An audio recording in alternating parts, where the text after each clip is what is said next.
Dear friends, लापरवाही तभी तक अच्छी लगती है जब तक वो दूसरों को नुकसान ना पहुंचाए। लेकिन जब लापरवाही इतनी ज़्यादा बढ़ जाए कि उससे लोगों को अपनी जान तक देनी पड़ जाए, तब वो कहीं से भी लापरवाही नहीं होती बल्कि वो एक क्राइम के अंदर आती है। तो बात करते हैं 1984 की, 3 दिसंबर 1984 की। भोपाल में एक कंपनी थी जो इंसेक्टिसाइड बनाती थी और इस फैक्ट्री में आधी रात को कुछ वर्कर्स ने ऐसा महसूस किया कि उनकी आंखें जलने लगी। उन्हें ऐसा लगा कि कोई गैस लीक हो रही है। वर्कर्स ने जांच शुरू की कि कहाँ से ये गैस लीक हो रही है, इसका सोर्स क्या है। उन्हें वो सोर्स मिल भी गया। उन्होंने देखा कि एक जगह से कुछ लिक्विड निकल रहा है और साथ ही एक येलो कलर की गैस भी लीक हो रही है। वर्कर ने तुरंत अपने सुपरवाइजर को इसकी सूचना दी कि ऐसा हो रहा है। तो सुपरवाइजर ने कहा कि इतना बड़ा प्लांट है और ये कोई अनयूजुअल बात नहीं है, कहीं से लीक हो रही होगी, सिर्फ पानी ही तो है, बाद में देखेंगे, वैसे भी अभी टी ब्रेक का टाइम हो गया है। ऐसा कहकर सुपरवाइजर ने इस चीज़ को पूरी तरह से नज़रअंदाज कर दिया और उसके बाद वो लोग चले गए टी ब्रेक के लिए। लगभग 45 मिनट बाद उनका टी ब्रेक जब खत्म हुआ तब उन्हें ऐसा महसूस हुआ। उसके बावजूद उन्होंने चेक करने नहीं आए, कुछ करने नहीं आए, बल्कि तब उन्हें ऐसा महसूस हुआ। उन्हें ये महसूस हुआ कि उनकी आँखें बहुत ज़्यादा जलने लगी हैं और इसकी जो स्मेल है वो बहुत तेज़ है और इसकी स्मेल इतनी ज़्यादा तेज़ है कि उनकी जो खाँसी है वो ही नहीं रुक रही है। तब उन्हें लगा कि हाँ, ये कुछ पैनिक करने वाली बात तो है। अगले 2 घंटे में ये जहरीली गैस पूरे भोपाल में फैल गई और 2 ही दिन में हज़ारों लोग मारे गए। लगभग 20% की पॉपुलेशन जो इस प्लांट के आसपास की थी, वो तो अफ़ेक्ट हुई, साथ ही जीव-जंतु जो जानवर थे, उन्होंने तो मौके पे ही दम तोड़ दिया। वो कौन-सा घर के अंदर थे जो बच जाते। लोगों को घर के अंदर इस गैस को महसूस उन्होंने किया तो उन्हें साँस लेने में तकलीफ़ हुई। उन्होंने खिड़की दरवाज़े खोल दिए जिससे और ये पूरा गैस का बादल उनके घर के अंदर आ गया, जिससे उनको और भी ज़्यादा दिक्कतें शुरू होने लगी। सब लोग भागे हुए अस्पताल गए, जैसे कोरोना काल में हुआ था, बेड नहीं मिल रहे थे, इसी तरह की कंडीशन कुछ इस बार भी हुई। डॉक्टर्स को भी समझ में नहीं आ रहा था कि आखिर ये हुआ क्या है? कई और डॉक्टरों को तो ये भी करना पड़ा कि उन्हें झूठी तसल्ली देने के लिए झूठ-मूठ की दवा देनी पड़ी उन्हें। डॉक्टर को ये लगा कि इन्हें ऑक्सीजन देना चाहिए क्योंकि कुछ लोग साँस में तकलीफ़ बता रहे थे। तो ऑक्सीजन देने के बाद क्या हुआ कि और भी ज़्यादा उस डेडली गैस जो उनके शरीर में थी उससे वो ऑक्सीजन रिएक्ट कर गया, जिससे कुछ लोगों की तो मौके पर ही, बहुत से लोगों की तो मौके पर ही मौत हो गई। पूरे 2 दिन में हज़ारों लोग मारे गए और जो बच गए वो अभी भी कोई न कोई शारीरिक विकृति को झेल रहे हैं और उन्हें ये अफ़सोस है कि वो उसी दिन क्यों नहीं मारे गए। इतना भयानक डिज़ास्टर जो पहले कभी नहीं हुआ और जो उसके बाद भी कभी नहीं हुआ, वो हुआ। किसकी गलती थी? क्या फैक्ट्री के ओनर की गलती थी? या वर्कर्स की गलती थी? क्या गवर्नमेंट की गलती थी? या फिर कौन ज़िम्मेदार था इसके पीछे? तो इसके बारे में हम बात करेंगे। तो उम्मीद करती हूँ कि आपको मेरा वीडियो पसंद आएगा, तो शुरू से लेकर एंड तक इसको ज़रूर देखिएगा। 40 टन से ज़्यादा गैस लीक हो गई। पूरा शहर दर्द से कराह रहा था, रो रहा था। जहाँ ये हुआ, वो फैक्ट्री का नाम था यूनियन कार्बाइड कंपनी। ये कंपनी कोई ऐसे-वैसे कंपनी नहीं है, 100 साल से ज़्यादा पुरानी थी उस टाइम पर।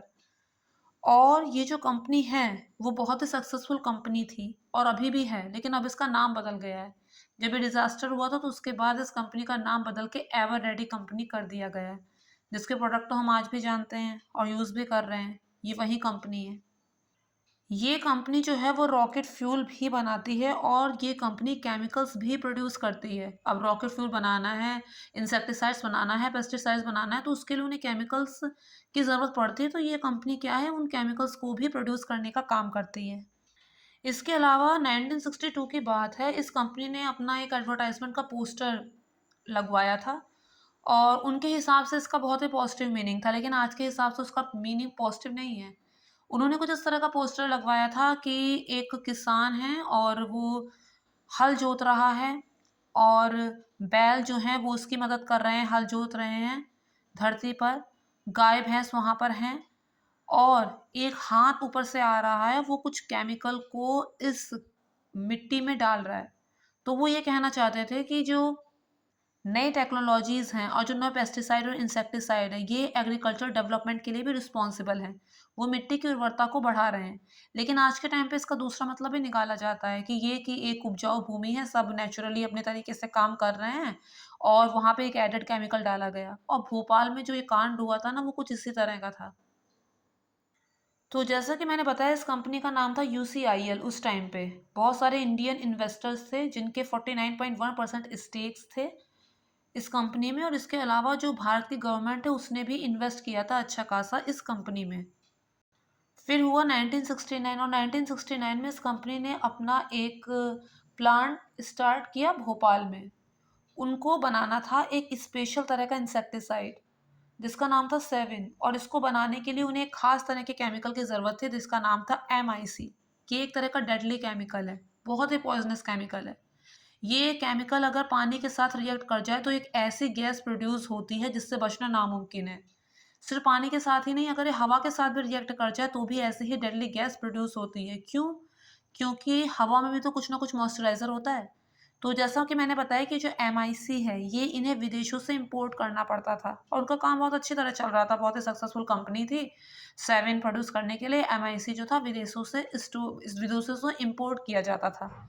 लेकिन फिर 1984 में जो ये हवन हुआ जिसमें सबकी जिंदगियां स्वाहा हो गई, इसकी पहली आहुति 1980 में ही पड़ गई थी। 1980 ने बहुत ही क्रूशियल रोल प्ले किया। ऐसा क्या हुआ था? ऐसा ये हुआ था कि ये कंपनी घाटे में चलने लगी।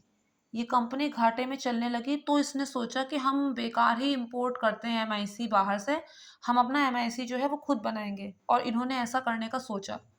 अब किसी इतने डेडली केमिकल को प्रोड्यूस करना, इसे बनाना और दोनों केमिकल को आपस में मिक्स करना कोई आसान काम नहीं था। बहुत ही रिस्की काम था और कोई सेफ काम नहीं था। लेकिन सरकार से जब परमिशन मांगी गई तो सरकार ने परमिशन दे दी, लेकिन साथ ही ये भी कहा कि आपको एक इवैक्यूएशन प्लान बनाना पड़ेगा कि अगर बाई चांस गैस रिलीज हो जाती है तो आसपास के जो लोग हैं उन्हें कैसे रिएक्ट करना है, उन्हें अपने आप को कैसे बचाना है, ये उन्हें पता होना चाहिए। और दूसरी चीज़, आपके फैक्ट्री में भी कुछ ऐसे प्रिकॉशन मेजर मौजूद हों जिससे इस तरह की समस्या कभी आए ही नहीं। लेकिन सारे इवैक्यूएशन प्लान की इस कंपनी ने धज्जियां उड़ा दी। ऐसा नहीं है कि वहाँ पे वर्कर्स को पता नहीं चला, वर्कर्स को पता चला। और वर्कर्स को जब पता चला तो एक वर्कर ने ये वाली बात भी उठाई। 1981 की बात है, एक वर्कर ने अपने फ्रेंड से इस बारे में बात की थी कि यहाँ पे कुछ डेडली केमिकल जो है वो प्रोड्यूस किए जा रहे हैं, लेकिन प्रिकॉशन और सेफ्टी मेजर पे कोई ध्यान नहीं दिया जा रहा है, कहीं कोई बहुत बड़ी दुर्घटना ना हो जाए। उसने अपने दोस्त को बताया, उसका दोस्त जो कि एक जर्नलिस्ट था। लेकिन इसके 2 दिन बाद ही वो वर्कर मर गया। क्यों? क्योंकि वो MIC के संपर्क में आ गया। अब वो मर गया या मार दिया गया इस बारे में कोई पुख्ता जानकारी नहीं है। हाँ, लेकिन फैक्ट्री वैसे की वैसे ही चलती रही। उन्हें कोई फ़र्क नहीं पड़ा इस चीज़ के, इस घटना से। उसके बाद बात आती है हवन कुंड की दूसरी आहुति। सेवन की सेल्स अचानक से गिरने लगी। क्यों गिरने लगी? क्योंकि कंपटीटर कंपनियां दूसरी खड़ी हो गई और वो इसे कम दाम में बेचने लगी। अब क्या हुआ कि इस कंपनी को भी सेवन की रेट में कमी करनी पड़ी, उन्हें भी कॉस्ट कम करनी पड़ी। अब जब उन्हें कॉस्ट कम करनी पड़ी तो इसकी भरपाई उन्होंने दूसरी जगह से की। दूसरी जगह से कैसे? सेफ्टी मेजर से इसकी भरपाई की, वर्कफोर्स से इसकी भरपाई की। जो सीनियर वर्कर्स थे जो क्या कर सकते थे ऐसा कि अगले साल उनकी तनख्वाह बढ़ानी पड़ जाए, उनको निकाला गया और कुछ अंडर क्वालिफाइड वर्कर्स को रखा गया कि ये तो कम तनख्वाह में भी काम कर लेंगे। पहली गलती ये की गई। इसके अलावा जो पाइप जिससे गैस सप्लाई होती थी, वो पाइप अगर बिगड़ जाती थी तो उसे रिप्लेस करने की बजाय उसे चालू तरीके से रिपेयर कर दिया जाता था। ये इनकी दूसरी गलती थी। कोई इवैक्यूएशन प्लान नहीं था, कोई सेफ्टी मेजर नहीं था, कोई प्रिकॉशन नहीं थी, बस जैसे तैसे काम चल रहा था। इससे क्या हुआ कि रेगुलर लीकेज होने लगी, रोज कुछ ना कुछ लीकेज होने लगी। तो ऐसा करने से वर्कर घबरा गए। यहाँ तक कि ट्रेड यूनियन लीडर्स जो थे उन्होंने टैक्स लिखना शुरू कर दिया इस पर, जिस वजह से उन्हें निकाल दिया गया। उनके डिमांड को सुना ही नहीं गया। और जिसकी डेथ हुई थी उसने अपने दोस्त जो कि जर्नलिस्ट था उसको बताया था, राजकुमार केशवानी नाम था उसका, उसको बताया था। तो जब उसको ये बात बताई गई तो उसने फैक्ट्री के अंदर से जो इनसाइड इंफॉर्मेशन थी वो निकाली, और उससे उसे पता चला कि हाँ सचमुच में डेडली केमिकल तो प्रोड्यूस हो रहे हैं, लेकिन सेफ्टी में से कुछ नहीं है, कोई इवैक्यूएशन प्लान नहीं है, सब ऐसा ही चलतू काम है और इसके बहुत बड़े भुगतान हो सकते हैं। उसने बहुत सारे टैक्स लिखे इस पर, उसने बहुत मैगजीन में बहुत सारे आर्टिकल इस पर लिखिए। उनकी हेडलाइन भी उसने कुछ इस तरह से डाली, बचाइए हुजूर, शहर को बचाइए, यहाँ डिसास्टर हो सकता है। क्योंकि 20% पॉपुलेशन तो वहीं आसपास की ही थी। और दूसरी बात ये थी कि उसे कोई साइंटिफिक नॉलेज भले ना हो इस बारे में, लेकिन वो ये जानता था कि इस प्लांट में फॉस्जीन नाम की गैस यूज़ होती है, और ये वही गैस है जो गैस चैम्बर में यूज़ होती थी द्वितीय विश्व युद्ध के दौरान, जब जर्मनी गैस चैम्बर में यहूदियों को डाल रही थी और उसके बाद यही वाली गैस वो छोड़ती थी ताकि वो लोग मर जाएं। तो इस वजह से वो इस बात को समझ रहा था कि ये बहुत ही खतरनाक काम यहाँ पर हो रहा है। उसने सिर्फ आर्टिकल ही नहीं छापे, बल्कि उसने सीएम को और सुप्रीम कोर्ट को चिट्ठी तक लिखकर भेजी, लेकिन किसी ने उसकी बात पे कोई रिस्पॉन्स नहीं दिया। बार बार वो लेख पे लेख लिखता रहा कि नहीं समझोगे तो ख़त्म हो जाओगे, लेकिन किसी ने कोई रिस्पॉन्स नहीं दिया। उसके दोस्त भी इससे कहने लगे कि ये तो नॉनसेंस, उसकी बात पे कोई विश्वास ही नहीं किया गया। लेकिन बाद में वही हुआ जो उसने कहा था। एमआईसी मैन्युफैक्चर कर रहे थे वहां पे, तो किस तरह से मैन्युफैक्चर कर रहे थे? अंडरग्राउंड 3 टैंक थे, 2 टैंक में एमआईसी भरी गई थी। अब हिदायत ये मिली थी कि 2 टैंक में एमआईसी 60% भरी भरी जाए और बाकी का जो पोर्शन है वो नाइट्रोजन से प्रेशराइज किया जाए। एक पाइप इन टैंक में जा रही थी जिससे नाइट्रोजन वहां पर प्रेशराइज करने के लिए यूज होती थी ताकि सब कुछ सेफ रहे।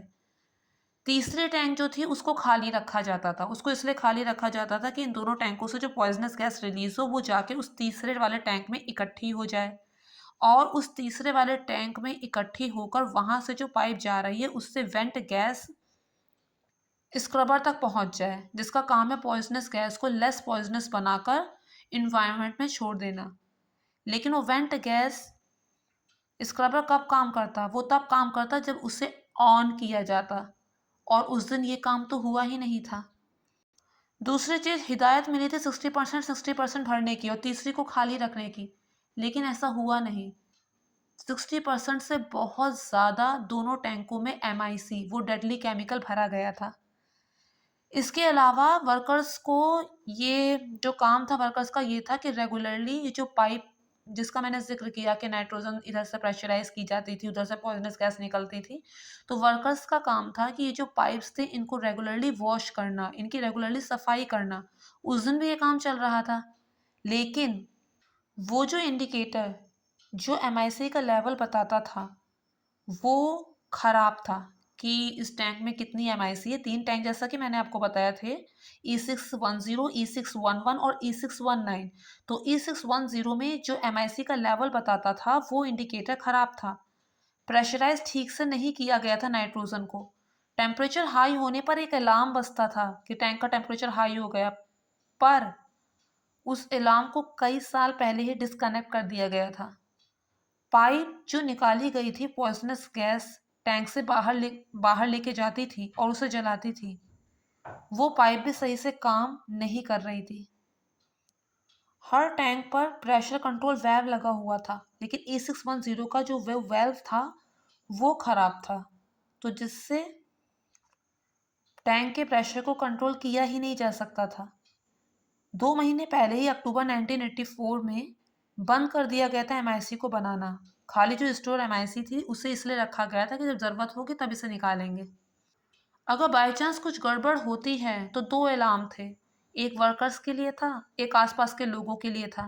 लेकिन आसपास के लोगों को जो खतरे की घंटी बजाने वाला अलार्म था वो ऑफ कर दिया गया था, वो जलाया ही नहीं गया था।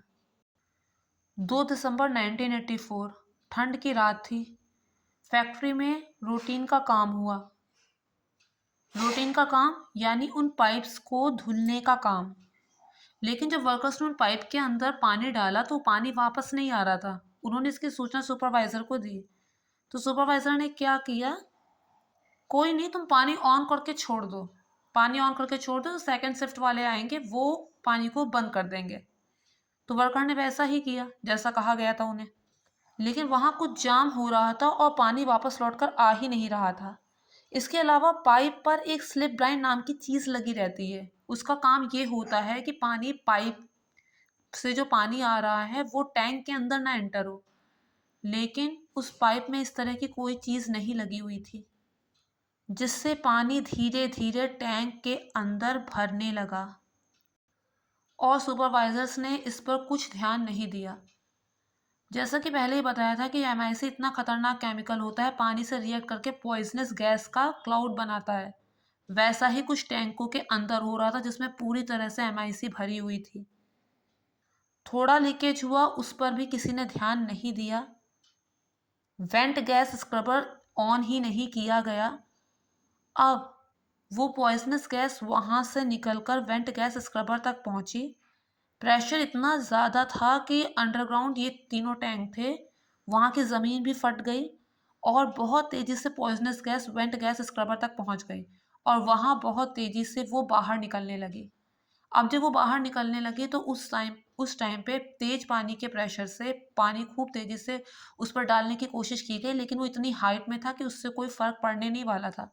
अब ये पता चल गया था वर्कर्स को कि अब इंसान के बस की तो बात नहीं है इस चीज़ को रोकना, तो वो भी इसमें कुछ कर नहीं पाए। लोगों को इस बात की कोई जानकारी नहीं दी गई। जिन लोगों को सांस में दिक्कत हो रही थी वो घर और उन खिड़की दरवाजे उन्होंने खोल दिए। एक महिला ने बताया था कि उसने देखा था अपनी खिड़की से एक बहुत बड़ा गैस का क्लाउड अंदर आते हुए। इसके अलावा वहाँ पे स्लम एरिया आसपास ज़्यादा था, वो सारे लोग उसी टाइम पे मारे गए। जानवरों को तो उसी टाइम पे मरना ही था। उसने कहा था कि जैसे मिर्ची की स्मेल होती है, मिर्ची जलने की बहुत तीखी, वैसे ही स्मेल थी। और उसके बाद जो हुआ हम सब जानते हैं। इसकी रिस्पॉन्सिबिलिटी किसी ने नहीं ली, सब ने एक दूसरे पे ब्लेम डाला। सरकार ने कहा कि फैक्ट्री के ओनर की गलती है। फैक्ट्री के ओनर ने कहा कि वहाँ के वर्कर्स की गलती है। सरकार ने ये कहा कि अंडर क्वालिफाइड वर्कर्स क्यों रखे हुए थे, क्यों नहीं उन्हें ठीक से बातों को समझाया गया था, क्यों नहीं इवैक्यूएशन प्लान बनाया गया। ओनर ने कहा कि नहीं वो वर्कर की गलती है, बल्कि जानबूझकर पानी उसमें मिलाया गया है। इसका कंपनसेशन देने को तो ओनर रेडी हो गया, उस समय के हिसाब से 800 करोड़ रुपए दिए गए, लेकिन जो लोगों ने भुगता उसका कंपनसेशन तो कभी पूरा हो ही नहीं सकता ना। आज तक इसका केस चल ही रहा है और कंपनसेशन की मांग की जा रही है, लेकिन जो होना था सो तो हो गया।